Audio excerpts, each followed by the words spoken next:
What's the word, YouTube? It's your boy, Coach TDOT. They subbed me out. But I'm back in the game, Coach. I'm back with some more heat for y'all boys, man. So check it out, chat. We finna get right into it, man. So today we gonna be reacting to, you won't believe what Pat Riley said about Michael Jordan? Man, Pat, I know you wasn't sneak dissing, G, after all them L's Mike handed you throughout your coaching career, man. I just know you wasn't. But we gonna find out today. For all my new viewers, I don't fake none of my reactions. All my reactions are live. And we gonna watch this together. You feel me? Man, let's get right into this thing, man. Y'all already know how we coming. We not just the best in the city, but the best in the world. Gee. Without further ado, that is Mike. What's going on, everybody? My name is Paul. Welcome back to the basketball show. I found a pretty interesting clip, which I'm going to play for you in just a second. And this is Pat Riley talking about Michael Jordan in a way that I've never heard any other player or coach or anybody else talk about LeBron James. I've never heard anybody say these words, especially a Hall of Fame coach like Pat Riley. It blew my mind to hear him say that. And this happened after the 1997 NBA. Hey, make sure y'all smash that like button, man. Let's do it. Playoffs, when the Chicago Bulls beat the Miami Heat in the playoffs 4-1, pretty much easily. And it's kind of surprising because the Heat ended that season with a record of 61 wins and 21 losses. And the Chicago Bulls, yes, they had a better they had a better record for that season at 69-13, almost 70 games again. But they, everybody thought with Miami being the second team in the East, they would put up a little bit more of a fight. Now, I'm just looking here at the roster for that season for the Miami Heat, and you're looking at Tim Hardaway, 20 points a game. You're looking at Jamal Mashburn at 13.4 points a game. You're looking at Alonzo Mourning, 19.8, pretty much 20 points a game. Dan Marley, 10.8, 11 points a game. You got Sasha Danilovic at 11. You got Bashan Leonard, who was a marksman from 3 at 12.3. Bashan Leonard was a good defender. PJ Brown is on that team, great defender. Alonzo Mourning, one of the top defenders ever.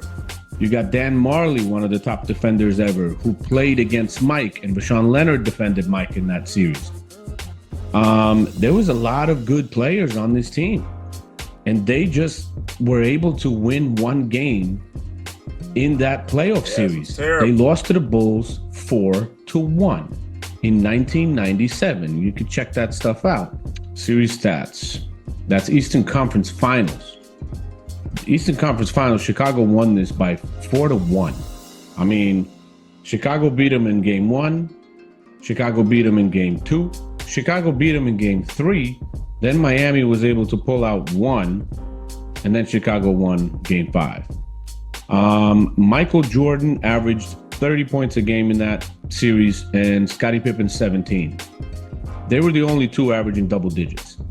Now, if you look at Miami Heat, you got Tim Hardaway, 17, Alonzo Mourning, 16, Jamal Mashburn, 12.8, and then you got just below 10 points, Bashan Leonard, Dan Marley at 5, Isaac Austin at 8.2. Nigga, how much Mike averaged? They were a good defensive team. I don't care team. about them bumps. I mean, this was no joke. Now, let me tell you one more thing, because I'm going to look at 1996-97 season defensive rating. Miami Heat was number 1. They were the best defensive team in the NBA that season. The best. Chicago Bulls were 4. New York Knicks were number 2. Miami Heat was number 1. And they got just hammered by Chicago. And now I'm going to show you that clip that Pat Riley, what Pat Riley said, or let you listen to that clip. I can't show it due to copyright reasons, but I'm going to let you listen to this.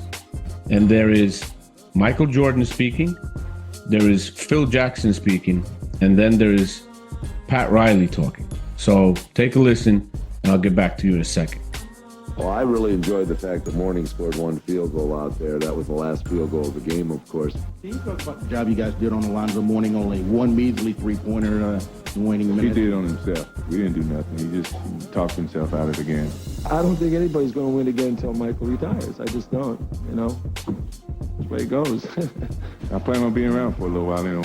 Now, after listening to that, let me know, have you heard anybody from the NBA since 2004 say anything even remotely close to what this Hall of Fame Pat Riley NBA coach said about? What he said, man? I couldn't even hear it. He did it on himself. We didn't do nothing. He just Can y'all hear this shit, Jack? I don't think anybody's going to win again until Michael retires. I just don't, you know. That's the way it goes. He's going to win again until Michael retires. I just don't, you know. He said he don't think nobody going to win again until Michael retires. I mean, G, that's just the fear that Mike put in niggas' hearts, fuck. Like, we all, like, come on, G. I already know what folks finna say. He finna say they ain't nobody said that about Bron, but let's just hear it. That's the way it goes. I plan on being around for a little while, you know. Now, after listening to that, let me know, have you heard anybody from the NBA since 2004 say anything even remotely close to what this Hall of Fame Pat Riley NBA coach said about Michael Jordan? Have you heard anybody say anything similar about LeBron James? Hell no. I mean, let me know, because I haven't heard anybody. I mean, I've heard people say that they were afraid of Jordan, that they couldn't sleep for knowing that they're playing Jordan the next day. And you get a coach like Pat Riley, who's a Hall of Fame, probably one of the best coaches ever in the NBA, and now one of the best GMs in the NBA with the Miami Heat. And you got this guy, and he just comes out and says, until Michael Jordan retires, I don't think anybody else will be able to win a championship until this guy is gone. I mean, that shit is just like, that's just the type of presence Mike had. Like, it's a reason why nobody else got a ring in the 90s, G. Except for the Rockets. Now, if you was on them Rockets teams, you was lucky, G. Mike spared y'all niggas. He spared y'all for a couple of years to go play baseball. But best believe, when that nigga came back, he was on y'all lives, G, like white on rice, man. Like, come on, man. It was no competition for Mike. Mike was literally able to do whatever he wanted, whenever he wanted, however he wanted, G. You feel me? So, come on, man. We got to put some respect on Mike's name, man. I know it's a new age. We ain't seen Mike play in 30, 40 years. But come on, man. That's why we got YouTube, G. But it's all good, because that's why I'm here, to enlighten y'all. I'm a LeBron fan, don't get me wrong. But I can't do Mike like that, G. I just can't. Those kinds of words, that kind of a statement is just unprecedented. I mean, I've never heard anybody else be talked about in that way. I've never heard anybody. I mean, it's just insane. Very, very surprising. Michael, when you look at Michael's career, yes, he played a total of 15 seasons, including the Washington years and things like that. He won 6 titles, and you might say, okay, so he won 6, lost 9. But the whole point with Michael Jordan is not looking at the time that he took off. Once he got to the top and he was at the top of his game, he never ready lost. For the season, prep for a full season and all that. Never lost. He never lost. When That's he what I be won in saying. 1991, he won in 1992, he won in 1993. Nobody was able to win. And that's what I be saying. Like, that's why he's the greatest. Because when all the money was on the table, G, I'm talking about all the money was laid out on the table for niggas to take. When it really mattered, Mike didn't leave nothing on the table, G. He took all that shit home with him. Like a real goon supposed to. Never once did Mike fold in that clutch, man. Never once did he fold under pressure in that finals, man. Come on, G. That gotta hold some weight. The nigga never lost. Come on, man. Like, we gotta give more credit to Mike, man. We ain't never seen that. I think every nigga that's like one of the greatest, they've lost multiple championships, G. Mike never lost. So until y'all get that through y'all thick ass skulls, man, y'all gonna forever be lost out here, man. Thinking that Braun the greatest. I'm telling y'all, he's not. He can't be, G. He lost 6 times. Y'all know how many, bro. Imagine losing 6 times in the championships, man, and only winning 4. I wouldn't be able to sleep with myself at night, man. I just wouldn't, G. And there's no disrespect to Brian, but I'm just saying I couldn't sleep with myself at night, man. So I see why he's going after all these other stats, wanting to get the most points, because that shit is that hurt his ego, G. That hurt his soul to know that he got 6 finals losses. Y'all think it don't? Come on, G. Be realistic. The only reason you had somebody else win, like the Houston Rockets, was because Michael Jordan was out of the NBA. What I say? When he came back with 17 games remaining. He lost to the Orlando Magic in that playoff. But he didn't have an NBA body. He had a baseball body. He had baseball conditioning. He wasn't ready for that season. He wasn't the 100% top Michael Jordan. But when you had him come in the offseason after that, prep the way he wanted to prep, there was nobody else stopping that guy the next season. At all. That's why the Bulls had 72 wins the next season. And Michael was a main driver of that. That's what's the ego. And he was just on top of his game. Once he got to the top, and he wasn't old or beat up or bad knee like with the Wizards and all that other stuff, with his regular team, the Chicago Bulls, nobody, and I mean nobody, was able to beat him. That's why Pat Riley made that statement. And that's an unprecedented statement because I've never heard anybody talk like that about Kobe. I never heard anybody talk like that about LeBron James.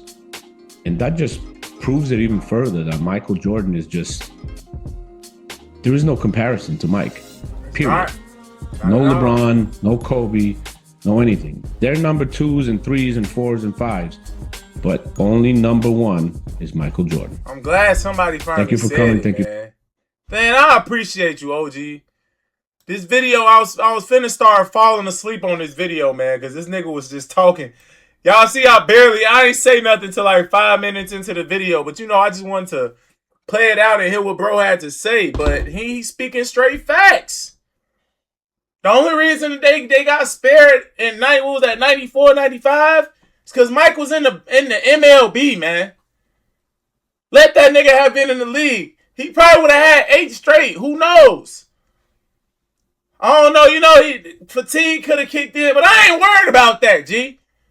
I know what happened when he did make it. He won 6 out of 6 times. Yes. All right? So all y'all haters, man, man, Mike, he was getting tossed out of the first round and second round and by the Pistons and the Suns, man. Suck my dangling, man. And get off mics. Cause y'all capping with that statement, man.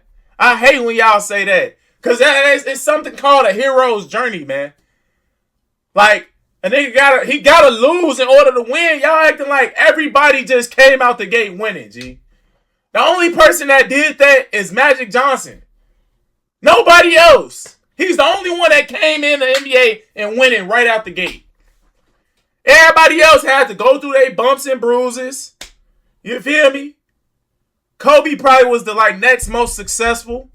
Cause I think he was only in the league 4-5 years before, and then he won his first ring. And then he won a 3-peat with Shaq. So, but everybody else, man, they had to go through the hero's journey before they was losing. Then they finally started winning. That's how it goes usually, bro. So y'all that be saying that false argument, bro, that shit just don't even it's not a false argument, it's just not a valid one.